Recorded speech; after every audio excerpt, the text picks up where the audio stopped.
Nagkagulo ang emergency room ng Zurich University Hospital sa Switzerland. Ang lalaking nakahandusay sa duguang stretcher ay si Alexander, ang tagapagmana ng pinakamalaking pharmaceutical company sa Germany. Bumabagsak ang pulso niya. Umalingaw-ngaw ang sigaw ng nurse sa buong pasilyo. Sa sandaling iyon, 3 karayom lang at makakagalaw na ang mga binti niya.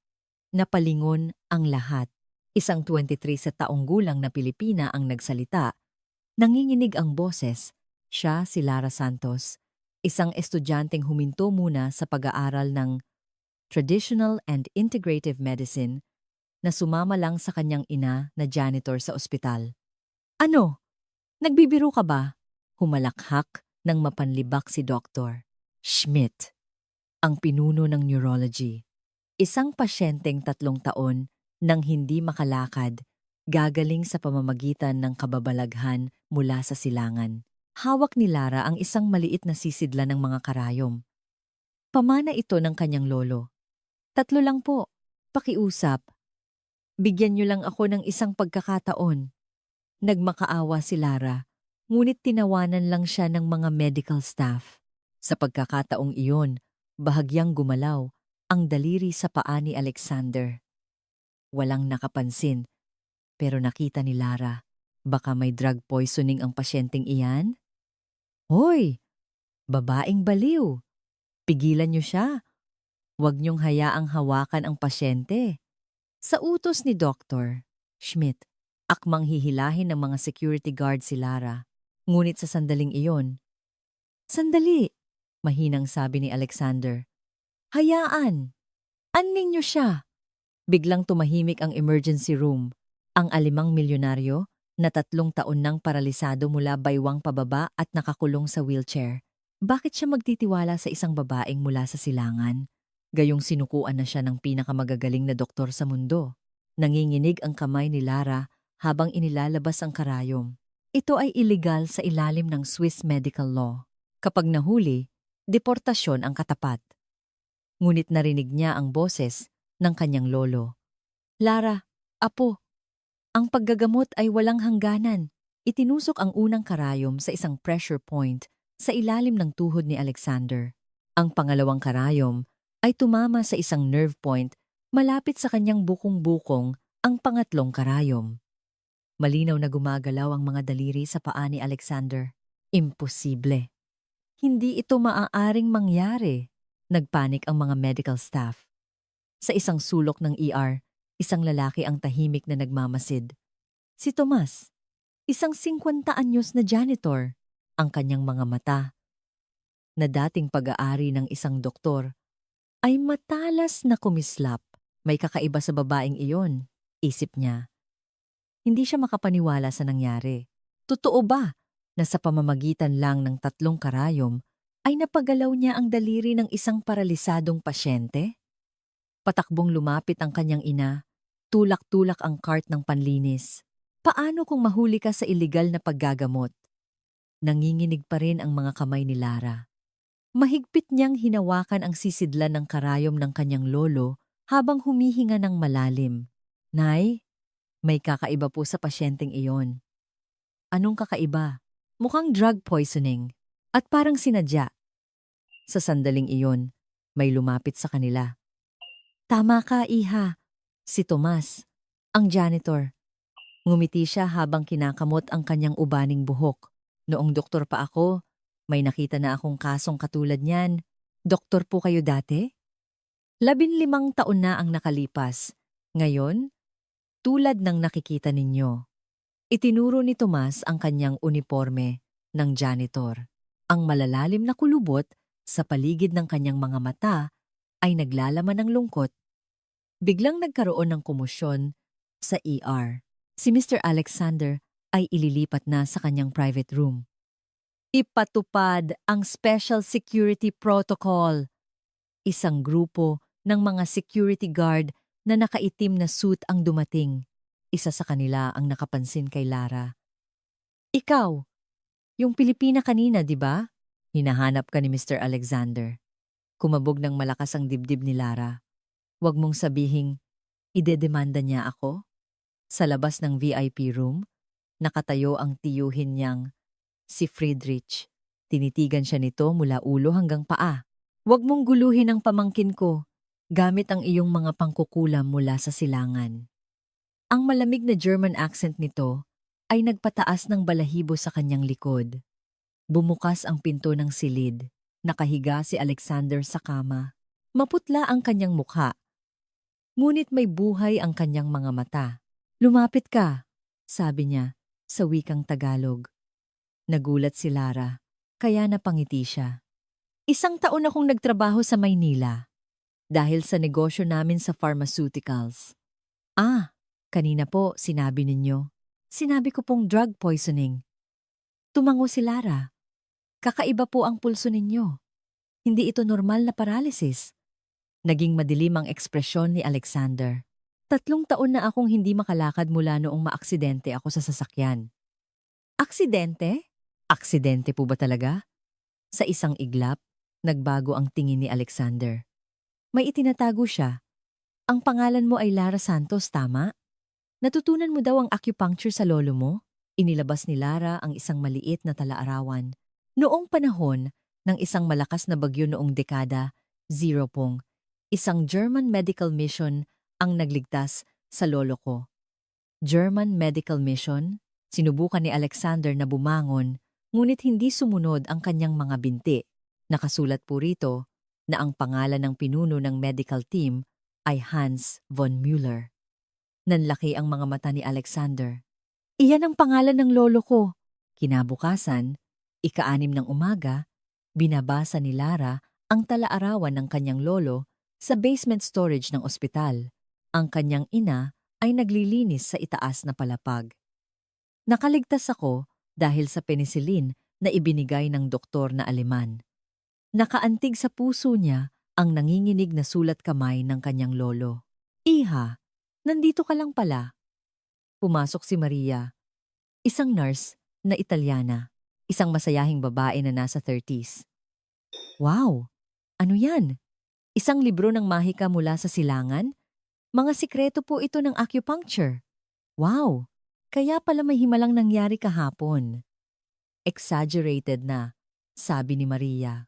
Kumalat na ang balita sa buong ospital. May isang mangkukulam mula sa silangan daw na nagpakita. Sa sandaling iyon, pumasok si Tomas na may dalang kape. Anong mangkukulam? Anghel ka mo! Habang nagtatawanan silang tatlo, narinig nila ang nagmamadaling mga yapak. Miss Lara Santos, may malaking problema. Isang security guard ng ospital, ng CH&US nag-report na sa pulis si Dr. Schmidt. Namutla ang mukha ni Lara. Iligal na paggagamot sapat na dahilan para sa deportasyon. Kailangan mong tumakas, sigaw ni Maria. Ngunit umiling si Lara. Kailangan kong tapusin ang paggamot kay Mr. Alexander. Nababaliw ka na ba? Kapag nahuli ka, tapos na ang lahat, sabi ng lolo ko. Kailangan kong magbayad ng utang na loob, napabuntong hininga si Tomas. Hindi simpleng paralysis ang sakit ng pasyenteng iyon, di ba? Opo. May mga palatandaan ng patuloy na pag-iniksyon ng gamot gaya ng inaasahan ko. Ang dahilan kung bakit nawalan ako ng lisensya bilang doktor ay natigilan si Tomas. Sa elevator papunta sa VIP room, parang sasabog ang dibdib ni Lara. Hindi niya alam kung kailan darating ang mga pulis. Pagbukas niya ng pinto, isang nakakagulat na tanawin ang kanyang nakita. Nakahandusay si Alexander sa sahig. Inatake na naman siya. Nagkakagulo ang mga nurse. Mabilis na inilabas ni Lara ang kanyang mga karayom. Tumabi kayo! Tumpak niyang itinurok ang mga karayom sa 12 pressure points. 1 minuto. Nang anda, 2 minuto. 3 minuto. Ha? Ang tuhod ni Alexander ay bahagyang umangat. 5 degree. Eksaktong 5 degree. Paano nangyari to? Nagmamasid si Dr. Schmidt mula sa labas. May pagtataka sa kanyang mukha. Nagmulat ng mata si Alexander. Miss Lara, okay lang ako. May nararamdaman na ako sa mga binti ko. Sa sandaling iyon, pumasok si Friedrich sa silid. Pamangkin, mag-isip ka nga. Malamig niyang sabi. Huwag kang magtitiwala sa babaeng yan mula sa silangan. Tiyo, alam mo ba kung ano ang mangyayari sa kumpanya kapag nakalakad na ako? Isang makahulugang salita. Kinilabutan si Lara. Tinitigan ni Friedrich si Lara. Lisanin mo ang Switzerland bago matapos ang gabing ito. Ano po? Nai-report na kita sa immigration dahil sa illegal na paggagamot. Tila na blanco ang isip ni Lara. Deportation order. Ibig sabihin, kailangan niyang bumalik sa Pilipinas. Hindi po pwede. Kailangan kong tapusin ang paggamot. Nagmakaawa si Lara. Ngunit malamig lang nang ngumiti si Friedrich. 48 oras. Sa loob ng panahong iyon, maglaho ka na. Sinubukan siyang pigilan ni Alexander. Ngunit hindi gumalaw ang kanyang mga binti. Tiyo, pakiusap. Tumahimik ka. Matagal ka nang itinuring na walang silbi sa kumpanya. Sa mga salitang iyon, namutla ang mukha ni Alexander. Tila may mas malaking sabwatan na nangyayari. Paglabas ng silid, napaupo si Lara sa pasilyo. Paano ko sasabihin kay nanay? Sa sandaling iyon, tumakbo papalapit si Maria. Lara! May malaking balita! Ano yun? Yung video ni Alexander na naglalakad, nasa YouTube na. Nang tingnan niya ang screen ng smartphone, sumasabog na ang views. German tycoon, nakaranas ng himala sa pamamagitan ng Filipino acupuncture. Bumuhos ang mga komento. Hindi kaya scam yan? Pamahiin lang yan mula sa silangan. Pero totoo ngang gumagalaw eh. Lumapit si Tomas. Hindi ka na makakapagtago ngayon. Buong mundo na ang nakatingin. Dumating si Dr. Schmidt kasama ang mga reporter. Narito ang manloloko. Nagkislapan ang mga camera flash. Sinubukan ni Lara na takpan ang kanyang mukha. Ngunit huli na. Isang babaeng naglagay sa panganib sa pasyente dahil sa iligal na paggagamot. Sigaw ni Dr. Schmidt. Ngunit may kamangha-manghang nangyari. Lumabas si Alexander na naka-wheelchair at dahan-dahan tumayo siya. Oh! Napigil ng mga reporter ang kanilang hininga. Humakbang si Alexander, paika-ika, ngunit malinaw na naglalakad. Ang babaeng ito ay hindi manloloko, sabi ni Alexander sa wikang Aleman. Siya ang nagligtas sa aking buhay. Naging pangit ang mukha ni Friedrich. Pamangkin, mag-isip ka. Ngunit patuloy na naglakad si Alexander palapit kay Lara. Miss Lara Santos. Po? Gusto kong maging personal therapist kita. Nanlaki ang mga mata ni Lara. Pero sa loob ng 48 oras, huwag kang mag-alala. Pipigilan ko yon. Hinarap ni Alexander si Friedrich. Tiyo, hindi na ako inutil. Namayani ang tensyon. Ang hidwaan sa pagitan ng tiyuhin at pamangkin. Ano ang katotohanang nakatago sa likod nito? Mahigpit na hinawakan ni Lara ang talaarawan ng kanyang lolo. Lolo, ano po ang dapat kong gawin? Sa sandaling iyon, bumulong si Tomas. Mag-ingat ka. Maraming sikreto sa ospital na ito. Sa basement lounge ng ospital, umiiyak ang ina ni Lara. Lara, anak, itigil na natin to. Iligal yan. Paano kung mahuli ka? Magaspang ang mga kamay ng kanyang ina. 10 taon siyang nagtrabaho bilang janitor para mapag-aral si Lara. Hindi ito ang gugustuhin ng lolo mo. Humikbi ang kanyang ina. Napaiyak na rin si Lara. Ngunit hindi siya maaaring sumuko. Nay, yung pasyente, parang may sadyang naglalason sa kanya. Ano namang kinalaman natin dyan? Kung nabubuhay si lolo, hindi niya ito pababayaan. Sa sandaling iyon, pumasok si Maria. Lara, malaking problema. Hingal na hingal si Maria. Bumagsak na naman si Alexander. Mas malala ngayon. Napatayo si Lara. Ano po? Nagkakagulo sa VIP room. Habang nagkakagulo ang mga medical staff, nag-convulse si Alexander. Hindi stable ang pulso! Ihanda ang oxygen mask. Nakamasid si Friedrich sa tabi. Kakaiba ang kanyang kalmadong ekspresyon. Tingnan ninyo.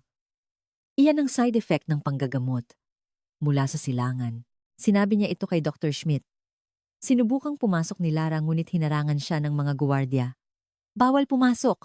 Tumabi kayo. Makakatulong ako. Sa sandaling iyon, lumitaw si Tomas. Sandali. Tingnan niyo ang chart na ito. Hawak ni Tomas ang medical record ni Alexander mula 3 taon na ang nakalipas. Mula pa lang pagkatapos ng aksidente, may kakaibang gamot nang ibinibigay sa kanya. Nang tingnan ni Lara ang chart, kinilabutan siya. Ito ay isang neurotoxin. Tama. At dahan-dahan itong nagdudulot ng paralysis, nanginginig na sabi ni Tomas. Inagaw ni Dr. Schmidt ang chart. Hindi ninyo pwedeng basta-basta tingnan ang record ng pasyente. Ngunit nakuha na ni Lara ang punto. May taong planadong paralisahin si Alexander. Mr. Tomas, ang dahilan kung bakit nawalan kayo ng lisensya. Huwag kang maingay. Lalo pang lumala ang kumbulsyon ni Alexander. Naging irregular ang tibok ng kanyang puso. Kinuyom ni Lara ang kanyang mga kamao. Hindi ko na kaya to. Tinulak niya ang mga guwardiya at tumakbo papasok sa silid. Tumabi kayo! Kailangan kong gumamit ng antidote acupuncture. Sumigaw si Friedrich. Ilabas ang babaeng, yan ngayon din! Ngunit inilabas na ni Lara ang kanyang mga karayom. Ang emergency detoxification method na itinuro ng kanyang lolo. Isang pamamaraan na hindi pa pumalya. Panginoon, iligtas niyo po siya, dasal ni Lara habang itinutusok ang unang karayom. Ang mga karayom ni Lara ay eksaktong tumama sa mga vital points ni Alexander. Baihuhi, yintang, dansyong, mga emergency detoxification points na itinuro ng kanyang lolo. Anong ginagawa mo? Itigil mo yan! Sigaw ni Dr. Schmidt, ngunit hindi tumigil si Lara. Nang maitusok na ang lahat ng 12 karayom, isang himala ang nangyari. Tumigil ang kumbulsyon ni Alexander. Nagiging stable na ang pulso niya. Sigaw ng nurse sa pagkamangha. Namutla ang mukha ni Friedrich. Paano nangyari to? Dahan-dahang nagmulat ng mata si Alexander. Miss Lara, okay lang ako. Kakaiba ang gaan ng pakiramdam ko. Nang kapain ni Lara ang pulso niya, unti-unti nang nawawala ang lason. Ngunit hindi pa ito ganap na nawala. Kailangan ninyong magpagamot araw-araw. Hindi bababa sa 1 linggo. Kung ganoon, sa bahay ko na lang kayo tumuloy. Nagulat ang lahat sa alok ni Alexander. Ano po? Kukunin kita bilang personal physician ko. Sa legal na paraan. Nagalit si Friedrich. Nababaliw ka na ba? Isang tagasilangan na hindi pa napapatunayan? Tiyo, huwag ka nang makialam. Nagkasagutan ang magtiyuhin. Sa sandaling iyon, bumulong si Maria. Ah, wow, parang teleserye. Isang mayamang lalaki at isang mahirap na babaeng tagasilangan. Miss Maria, namula ang mukha ni Lara. Seryosong nagsalita si Tomas. Mag-ingat ka. Hindi lang ito simpleng paggagamot. Kinagabihan, kinausap ni Lara ang kanyang ina. Nay, gusto ko pa pong subukan. Kahit 1 linggo lang. Mapanganib yan, Lara. Pero kung si Lolo, napabuntong hininga ang kanyang ina. Oo nga, palaging sinasabi ng lolo mo, ang tunay na panggagamot ay paglilingkod sa kapwa. Kinaumagahan, isang itim na limusin ang huminto sa harap ng ospital. Personal na sasakyan ni Alexander. Mula ngayon, sa villa ko na ako magpapagaling, sabi ni Alexander habang nakaupo sa wheelchair. Nang sumakay si Lara sa kotse, lumapit si Friedrich. Magsisisi ka, isang malamig na babala. Kapag nakalakad na ang pamangkin ko, matatapos na ang lahat. Isang makahulugang salita. Anong sikreto kaya ang nakatago? Umalis ang limusin. Papunta sa isang villa na tanaw ang Alps. Mahigpit na hinawakan ni Lara ang talaarawan ng kanyang lolo. Lolo, tama po ba ang naging desisyon ko? Sa labas ng bintana, nakikita ang manyebe na tanawin ng Switzerland. Maganda, ngunit malamig. Tila isang pahiwatig sa mga mangyayari. Miss Lara, mahinang sabi ni Alexander. Alam mo ba ang totoong dahilan kung bakit hindi na ako makalakad? Umiling si Lara. Ang alam ko po ay aksidente sa sasakyan. Hindi iyon totoo. Nanginginig ang boses ni Alexander. May nagplano nito, ang villa na tanawang Alps ay parang isang kastilyo sa fairy tales. Ngunit kinakabahan si Lara. Masyadong maraming security guard. Mukha pong kuta ito, bulong ni Lara. Dahil marami ang nagtatangka sa buhay ko. Malungkot na ngiti ni Alexander. Sa sala ng villa, may nakasabit na lumang litrato. Si Hans von Müller, noong kabataan niya, ang lolo ni Alexander. Nasa Pilipinas daw siya noon. Paliwanag ni Alexander. Nag-volunteer sa isang medical mission at nakilala ang isang Pilipinong manggagamot. Inilabas ni Lara ang talaarawan ng kanyang lolo. Nakasulat po rito. Nakaligtas daw siya dahil sa penicillin na ibinigay ni Dr. Hans. Nagkita pala ang kanilang mga lolo. 50 taon na ang nakalipas. Kakaiba talaga ang tadhana. Pero, Miss, Lara, naging seryoso si Alexander. Ano po ba talaga ang lason na nasa mga binti ko? Muling kinapa ni Lara ang kanyang pulso. Isang lason po na dahan-dahang nagpaparalisa sa mga nerve. Para hindi halata, paunti-unti po itong inilalagay. Ibig sabihin, hindi bababa sa 1 taon? Opo, hindi bababa sa 1 taon. Naging madilim ang tingin ni Alexander. Sino ang may kakayahang maglagay ng lason sa loob ng mahigit 1 taon? Sa sandaling iyon, tumawag si Maria. Lara! Nagkakagulo sa ospital. Bakit po? Tinatanggal si Tomas sa trabaho dahil sa di-autorisadong pagtingin sa record ng pasyente. Nagulat si Lara. Tinanggal si Tomas dahil sa pagtulong sa kanya. Papuntahin niyo dito si Mr. Tomas. Nagpasya si Alexander. Kailangan natin ng kasama. Makalipas ang 1 oras, dumating si Tomas. Isang sira-sirang bag lang ang dala niya. Pasensya na, Mr. Tomas, dahil sa akin. Humingi ng paumanhin si Lara. Ngunit ngumiti lang si Tomas. Okay lang, matagal ko na ring balak umalis. Bakit po? Dahil 15 taon na ang nakalipas, may naranasan na akong katulad nito. Inilabas ni Tomas ang kanyang lumang lisensya bilang doktor.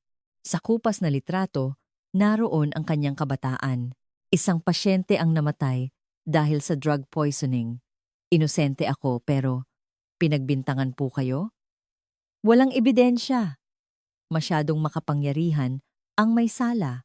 Nagtanong si Alexander. Ang may sala ba ay si Friedrich von Müller? Isang nakakagulat na pangalan. Ang tiyuhin ni Alexander, si Friedrich. 15 taon na ang nakalipas. Ang tiyuhin ko? Hindi makapaniwala si Alexander. Kinilabutan si Lara. Hindi ito simpleng alitan sa pamilya. May mas malaki at mas madilim na sabwatan na nakatago. Mula ngayon, iisang team na tayo, sabi ni Tomas. Kailangan nating ilabas ang katotohanan. Tumango si Lara. Una sa lahat, kailangan nating pagalingin ng tuluyan si Mr. Alexander. Kinagabihan, sinimulan ni Lara ang isang espesyal na paggamot, ang 2 yugto. 3 araw ng paggamot. Kapansin-pansin ang paggaling ng mga binti ni Alexander. Kaya na niyang ibaluktot ang kanyang tuhod at ikutin ang kanyang bukong-bukong. Hindi ako makapaniwala. Mukhang makakalakad na talaga ako, tuwang-tuwa si Alexander. Ngunit nag-aalala si Lara. May natitira pa pong lason. Hindi po kayo pwedeng magpilit. Sa sandaling iyon, nagkaroon ng kaguluhan sa gate ng villa. Sino yan? Sinong dumating? 3 itim na Mercedes-Benz ang dumating. Kasama ni Friedrich ang mga lalaking nakasuit. Mga miyembro ng board, tumigas ang mukha ni Alexander. Pumasok si Friedrich na may dalang mga dokumento. Alexander, oras na para magdesisyon. Anong desisyon? Ang kasulatan ng pagbibitiw sa iyong karapatan sa pamamahala. Kung pipirmahan mo ito, sasagutin ko ang gastos sa pagpapagamot mo habang buhay. 3 taon ka nang hindi makalakad. Sakop ka na ng incompetence clause. Humarap si Lara. Malapit na po siyang makalakad. Tumahimik ka, mangkukulam mula sa silangan. Tinitigan ni Friedrich si Lara. Sinira mo ang mga plano ko. Plano? Anong plano ang tinutukoy niya? Itinago ni Tomas ang isang recorder para magkaroon ng ebidensya kung sakali. Bibigyan kita ng 1 linggo. Huling babala ni Friedrich. Kung hindi ka pa makalakad pagkatapos noon, pumirma ka na. Nagbulungan ang mga miyembro ng board. Ano bang espesyal sa acupuncture na yan? Baka scam lang. Si Maria naman ay live na nag-uulat ng sitwasyon sa telepono. Mga kaibigan, isang malateleseryeng drama sa isang mayamang pamilya ang nagaganap ngayon. Sumabog ang bilang ng mga nanonood sa YouTube. German tycoon, awayan sa pamamahala. Isang Pilipina ang tagapagligtas. Uminit din ang mga komento. Go Lara! Salbahe si Friedrich, nagpa siya si Alexander. Sige, sa loob ng 1 linggo, makakalakad ako. Sa harap ng publiko? Oo. Sa harap ng mga reporter. Ngumisi si Friedrich. Magsisisi ka. Pagkaalis nila, kinabahan si Lara. Posible po ba talaga sa loob ng 1 linggo? Kailangan, matigas na sabi ni Alexander. Hindi ko pwedeng hayaang makuha ng tiyuhin ko ang kumpanya. Kinagabihan, hindi makatulog si Lara. Muli niyang binasa ang tala-arawan ng kanyang lolo sa mga pinakamahirap na sandali. Nakuha ng pansin niya ang sulat ng kanyang lolo. Dinalhan siya ni Tomas ng kape. May nahanap ako. Ano po yon?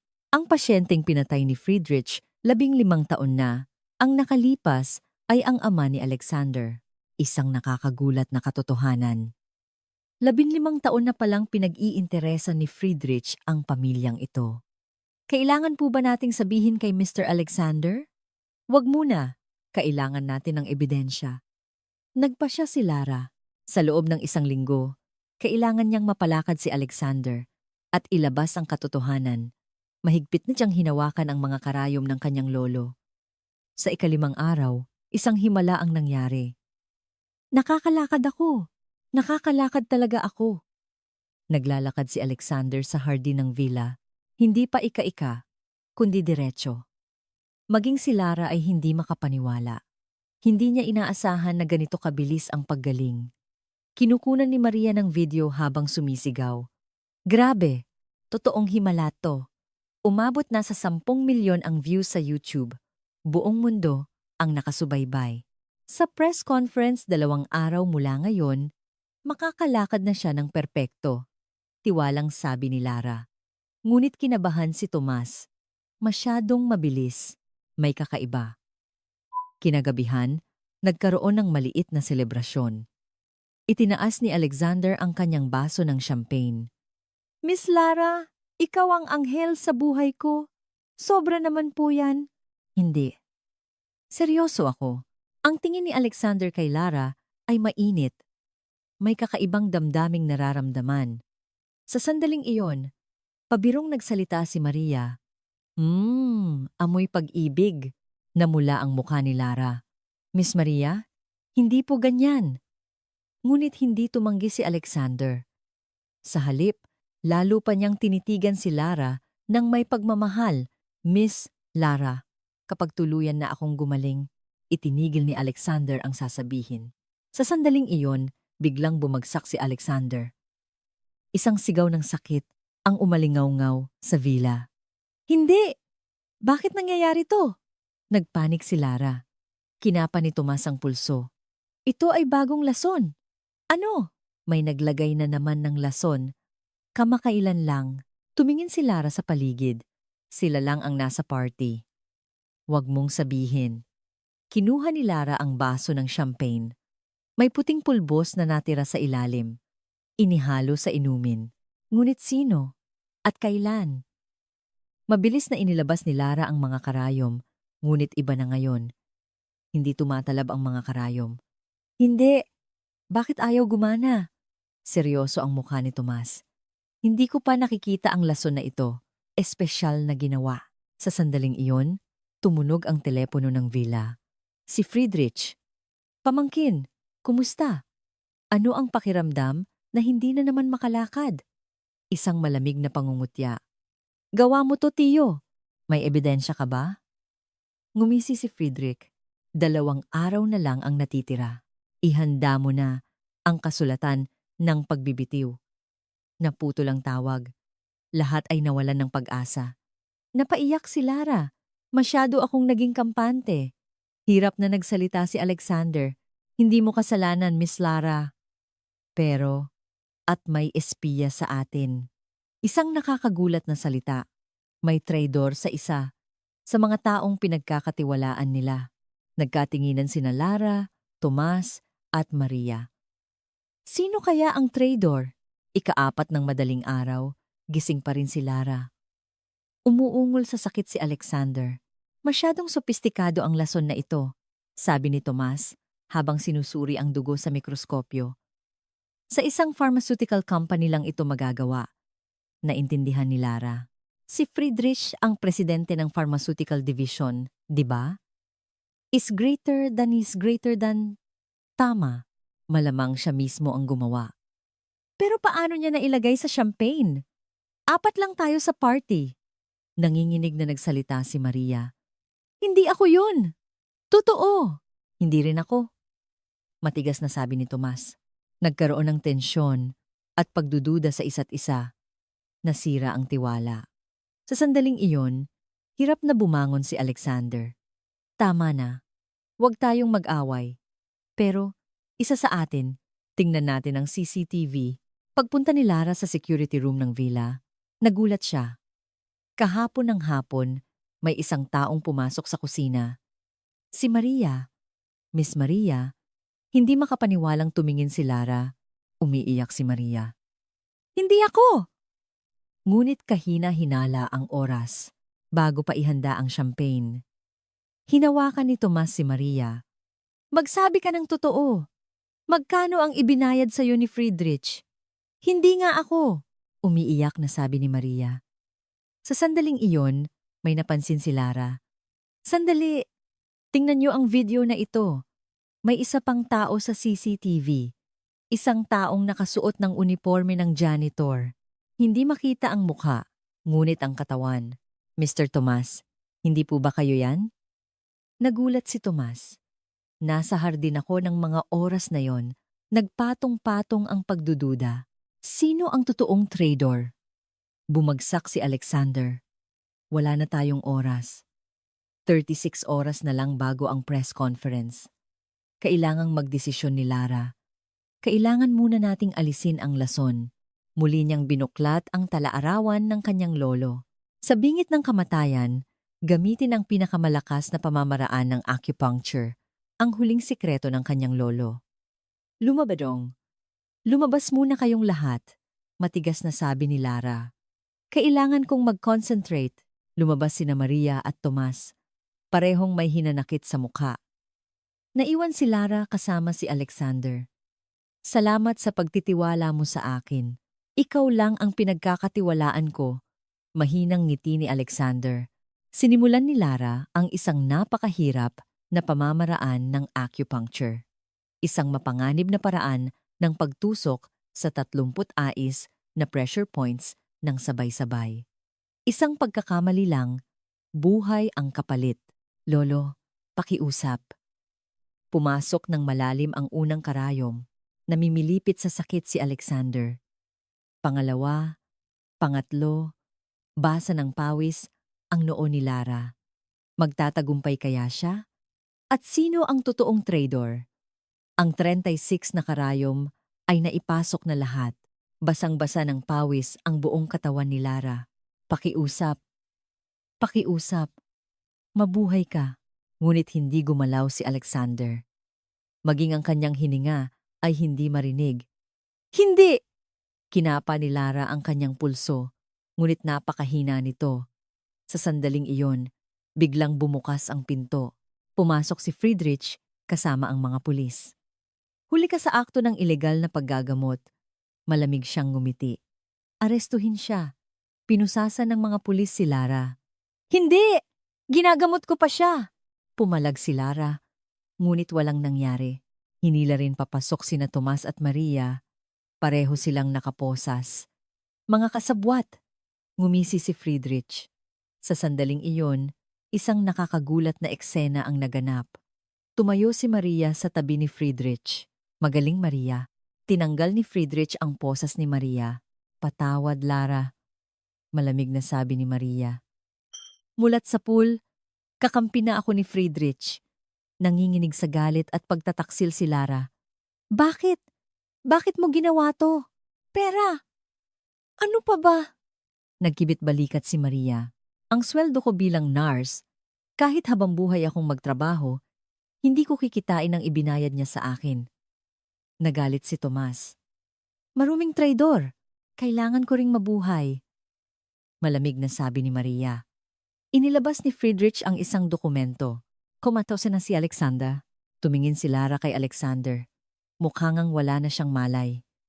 Kasalanan ko to. Umiyak si Lara. Ako na ang magiging legal guardian niya. Ngumiti si Friedrich na tila nagtagumpay. Akin na ang kumpanya. Kinaladkad ng mga pulis, sina Lara at Tomas. Ibinaba na ang deportation order. Aalis kayo sa flight mamayang gabi. Huling tiningnan ni Lara si Alexander. Napakalungkot ng kanyang itsura sa kama. Patawad, patawarin mo ako. Paglabas ng villa, nabitawan ni Lara ang talaarawan ng kanyang lolo. Pinulot ito ni Friedrich. Basura na may nakasulat na pamahiin mula sa silangan. Pinunit niya ang talaarawan. Gumuho rin ang puso ni Lara. Nawasak ang pamana ng kanyang lolo. Sa loob ng sasakyan ng pulis, mahinang nagsalita si Tomas. Hindi pa tapos ang lahat. Anong ibig ninyong sabihin? May itinago ako. Bulong ni Tomas. Ang notebook ni Friedrich Labingtinan, taon na ang nakalipas. Ang talaan ng paggawa niya ng lason. May natitira pang pag-asa. Ngunit hindi ba huli na ang lahat? Papunta sa airport. Nakatingin si Lara sa labas ng bintana. Palubog na ang araw sa mga bundok ng Alps. Tila tapos na ang lahat. Ngunit sa sandaling iyon, tumunog ang cellphone ni Lara. Isang hindi kilalang numero. Hello? Miss Lara Santos. Nakakagulat. Boses ni Alexander. Mahina, ngunit malinaw na buhay. Mr. Alexander? Kayo po ba talaga yan? Hindi makapaniwalang tanong ni Lara. Nagkaepekto ang 36 na karayom. Hirap na sabi ni Alexander. Sinadya kong magpanggap na patay. Nakiusap siyang ipahinto ang sasakyan ng pulis, ngunit tinanggihan siya. Lihim na pinindot ni Tomas ang record button. Inamin lahat ni Friedrich. Ang sumunod na sinabi ni Alexander ay nakakagulat. Ang pagpatay sa aking ama, 15 taon na ang nakalipas. Ang patuloy na paglalason sa akin sa loob ng 3 taon. Lahat ay gawa ni Friedrich. Napigil ni Lara ang kanyang hininga. May ebidensya po ba? Ni-record ko. Akala niya, patay na ako kaya ipinagmalaki niya lahat. Pinindot ni Alexander ang play button. Narinig ang boses ni Friedrich. Sa wakas, natapos din, 15 taon, pero sa akin na ang pamilya von Muller. Narinig din ang boses ni Maria. Yung ipinangako niyong pera sa akin. Ibibigay niyo po, di ba? Oo naman. Naging perpekto ka. Isang mas nakakagulat na usapan ang sumunod. Nung pinatay ko ang kapatid ko, sinira ko ang preno ng kotse niya. Mas maingat ako sa pamangkin ko. 3 taon ko siyang dahan-dahang nilason. Hindi makapagsalita si Lara. Lahat po ay planadong pagpatay? Oo. At mayroon pa. Nagpatuloy si Alexander. Ang koneksyon ng lolo mo at ng lolo ko. Alam din yun ni Friedrich. Ano po? Sinabi raw ng lolo ko bago siya mamatay na kailangan niyang bayaran ang utang na loob sa isang Pilipinong nagligtas sa kanya. Kaya nagtayo siya ng branch sa Pilipinas. Naintindihan ni Lara. Beacon! Beacon! Kaya pala, tadhana rin ang pagdating ko. Tiniyak ni Alexander. Ginabayan tayo ng mga lolo natin mula sa langit. Naging excited si Tomas. Sa recording na to, mahuhuli natin si Friedrich. Ngunit may problema. Papunta na sila sa airport at malapit na ang oras ng kanilang flight. 1 oras na lang bago ang flight, malamig na sabi ng pulis. Sa sandaling iyon, sumigaw si Alexander. Tingnan ninyo ang CCTV. Sa security room ng villa, nandoon ang kuha ng paglalakad ko. Perpektong paglalakad dahil kay Miss Lara. Totoo po? Nakalakad na kayo? Oo. At huminto sandali si Alexander bago sabihin, "Mahal kita, Miss Lara." Isang bigla ang pag-amin. Tila hihinto ang puso ni Lara. Pumunta kayo dito sa villa ngayon. 1 oras na lang bago ang press conference. Ilalabas ko ang lahat ng katotohanan. Nag-aalangan ang mga pulis. Matapos tumawag sa kanilang superior, ibinalik nila ang sasakyan. Si Mr. Alexander mismo ang humiling na dalhin kayo rito. Nanginginig na hinawakan ni Lara ang kanyang cellphone. "Lolo, ngayon na po malalaman ang katotohanan." Ngumiti si Tomas. Ito na ang katapusan ni Friedrich. Papunta ang sasakyan sa villa. Namumula ang paglubog ng araw sa Alps. Tila hudyat ng isang bagong simula. Puno ng mga reporter ang harap ng villa. Dumating ang media mula sa buong mundo. Inaresto daw ang acupuncturist na Pilipina. Komatos na raw si Alexander. Nasa entablado si Friedrich. May ngiti ng tagumpay habang hawak ang mikropono. Nakalulungkot, nawalan ng malay ang aking pamangkin. Dahil ito sa side effect ng panggagamot mula sa silangan. Sumang-ayon si Maria sa tabi. Ako mismo ang nakakita. Isang mapanganib na pamamaraan. Sa sandaling iyon, bumaba mula sa sasakyan ng pulis sina Lara at Tomas. Ayan ang babae! Suspect sa attempted murder. Itinuro ni Friedrich. Ngunit isang mas nakakagulat na bagay ang nangyari. Bumukas ang pinto ng villa at lumabas si Alexander na naglalakad. Perpekto. May kumpiyansa. Magandang araw sa inyong lahat. Umalingaw-ngaw ang kanyang boses sa mikropono. Napigil ng mga reporter ang kanilang hininga. Namutla ang mukha ni Friedrich. Imposible! Nagpanggap akong patay.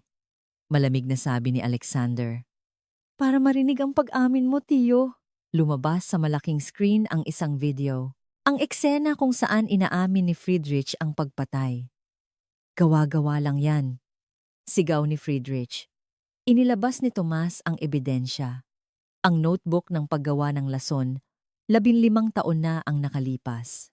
Nakasulat sa sulat kamay ni Friedrich. Dumating ang mga prosecutor. Friedrich von Müller, arestado ka. Pinusasan din si Maria dahil sa pakikipagsabwatan.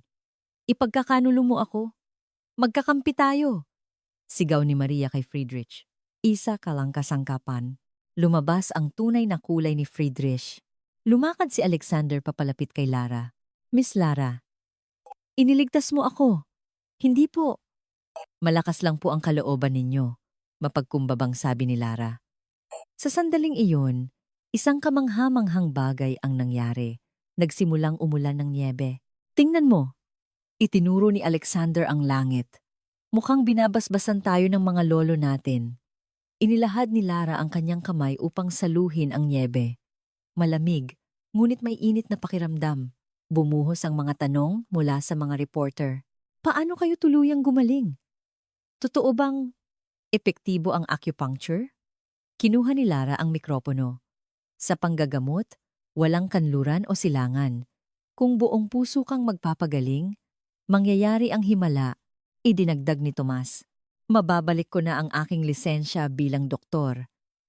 At isa sa buhay ko, ang tunay na medisina, nag-anunsyo si Alexander.